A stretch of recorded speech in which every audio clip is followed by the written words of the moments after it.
আসসালামু আলাইকুম ওয়া রাহমাতুল্লাহি ওয়া বারাকাতুহু। অনেকেরই প্রশ্ন হচ্ছে, স্যার চতুর্থ বর্ষের প্রশ্ন কোথা থেকে করা হয়? কারণ গত বছরে দেখা গেছে যে চতুর্থ বর্ষ সহ অন্যান্য যে বর্ষের পরীক্ষাগুলো রয়েছে অনার্সে, তাদের প্রশ্নগুলো বিগত সালের প্রশ্নগুলো থেকে অনেকটাই রিপিট হয়েছিল। কিন্তু এবারে দেখা যাচ্ছে যে বিগত সালের প্রশ্ন থেকে বা ব্যতিক্রম সাজেশন থেকে বা দিগদর্শন সাজেশন থেকে প্রশ্নগুলো আর রিপিট হচ্ছে না। শুধুমাত্র একটা দুইটা প্রশ্ন কমন পড়তেছে, বাকি প্রশ্নগুলো কমন পড়তেছে না। তো তাহলে চতুর্থ বর্ষের প্রশ্ন কোথা থেকে করা হচ্ছে? কেন কমন পড়তেছে না? অনেকেরই আবার প্রশ্ন হচ্ছে, স্যার এবারে কি সিলেবাস চেঞ্জ হয়েছে? তো অনেকেরই প্রশ্ন হচ্ছে যে ব্যতিক্রমের বাইরে থেকে প্রশ্ন দিছে, অনেকে বলতেছে যে সিলেবাসের বাইরে থেকে প্রশ্ন দিছে। তো অনেক রকম প্রশ্ন। সো এতগুলো প্রশ্নের আমি একদম স্ট্রেইট ফরওয়ার্ড যদি আপনাদের অ্যান্সার দিই, সেটা হচ্ছে আপনাদের অনার্স চতুর্থ বর্ষের প্রশ্ন সিলেবাস থেকে করা হয়। বুঝতে পারছেন? এতদিনে বোর্ড প্রশ্ন থেকে দেওয়া হতো প্রশ্ন, এটা ঠিক। এখন দেওয়া হচ্ছে না। তো বোর্ড প্রশ্ন থেকেই দিতে হবে এমন কোনো কথা নেই। ব্যতিক্রম সাজেশন থেকেই প্রশ্ন করতে হবে এমন কোনো কথা নেই। দিগদর্শন থেকে প্রশ্ন করতে হবে এমন কোনো কথা নেই, বা অন্য কোনো সাজেশন বই থেকে প্রশ্ন করতে হবে এমন কোনো কথা নেই। প্রশ্নকর্তার যেখান থেকে ইচ্ছা তারা সেখান থেকেই প্রশ্ন করবে, করতে পারবে, করার রাইট আছে। এবং এই যেখান থেকে ইচ্ছা সেখানেই হচ্ছে সিলেবাসের মধ্য থেকে। অর্থাৎ সিলেবাসের মধ্য থেকে যেখান থেকে ইচ্ছা সেখান থেকেই তারা প্রশ্ন করবে। এখন এতদিন বোর্ড সালগুলো থেকে প্রশ্ন করছে, এটা ঠিক। এখন করবে না, তো এটা তো তাদের ইচ্ছার উপর ডিপেন্ড করবে। আপনি তো বলতে পারবেন না যে আপনি বোর্ড সালগুলো থেকে প্রশ্ন করেন। এখন কথা হচ্ছে, তাহলে কি সিলেবাস চেঞ্জ হয়েছে নাকি সিলেবাসের বাইরে থেকে প্রশ্ন হয়েছে? আমি একটা এক্সাম্পল দিই আপনাদের। ফর এক্সাম্পল, এইটা ধরেন যে আর্থিক ব্যবস্থাপনা বা ফাইন্যান্সিয়াল ম্যানেজমেন্ট, এটা তো ম্যাথ সাবজেক্ট আছে, এটা বাদ দেন।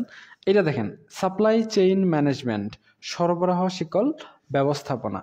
এই যে সরবরাহ শিকল ব্যবস্থাপনার আপনাদের বইটা আছে, আপনারটা দেখবেন আপনারা, হ্যাঁ।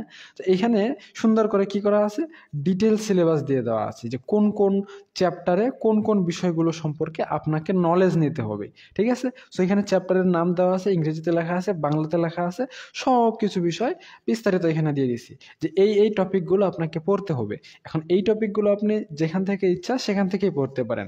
ব্যতিক্রম থেকে চাইলে ব্যতিক্রম থেকে পড়তে পারেন, দিগদর্শন থেকে পড়তে পারেন, কমার্স পাবলিকেশন, সুমাইয়া পাবলিকেশন, যে কোনো পাবলিকেশন থেকে পড়তে পারেন, কোনো সমস্যা নাই। তবে আপনাকে কি পড়তে হবে, এই যে তারা টপিকগুলো নির্ধারণ করে দিয়েছে, এটাকে সিলেবাস বলে, হ্যাঁ।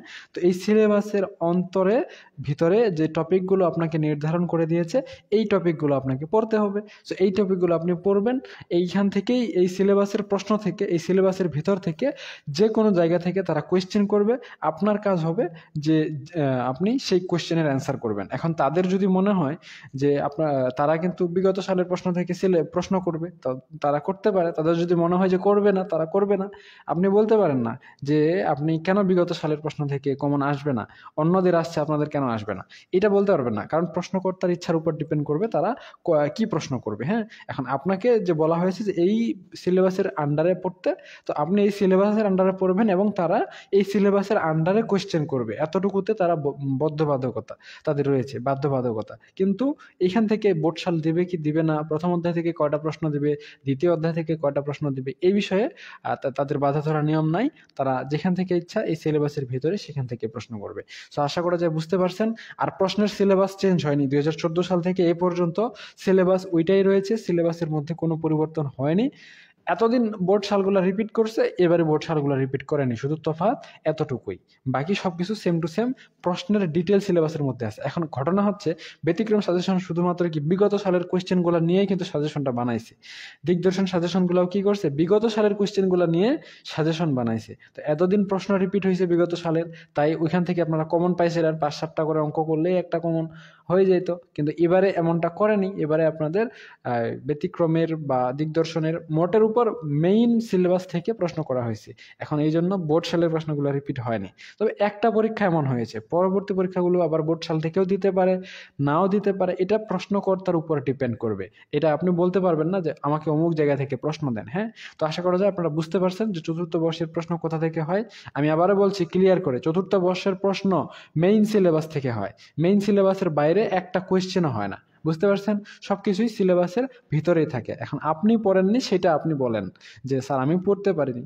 আর বিগত সালের প্রশ্ন রিপিট হবে কি হবে না এটা স্যারের উপর ডিপেন্ড করবে। তার মন চাইলে বিগত সালের প্রশ্ন রিপিট হবে, মন না চাইলে হবে না। এটা তো আপনি বলতে পারবেন না, ঠিক আছে? সো আশা করি যে আপনাদের প্রশ্নের উত্তর পেয়ে গেছেন। আর আপনাদের অন্য কোনো বিষয় জানার থাকলে অবশ্যই কমেন্ট সেকশনে জানাবেন।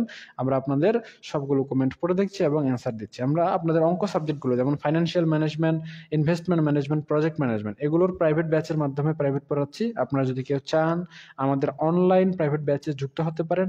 একদমই নামমাত্র ফি দিয়ে প্রথম থেকে শেষ পর্যন্ত অধ্যায় ভিত্তিক সিরিয়াল অনুযায়ী রেকর্ড ক্লাসের মাধ্যমে এবং লাইভ ক্লাসের মাধ্যমে আপনাদের ক্লাসগুলো করানো হবে। ঠিক আছে? সো এই আশা করা যায় এই হচ্ছে বিষয়। আশা করা যায় আপনারা বুঝতে পারছেন। ইনশাল্লাহ আপনাদের এই বিষয়ে আর বলতে হবে না। তো ধন্যবাদ সকলকে। আশা করা যায় ক্লিয়ার ধারণা পাইছেন।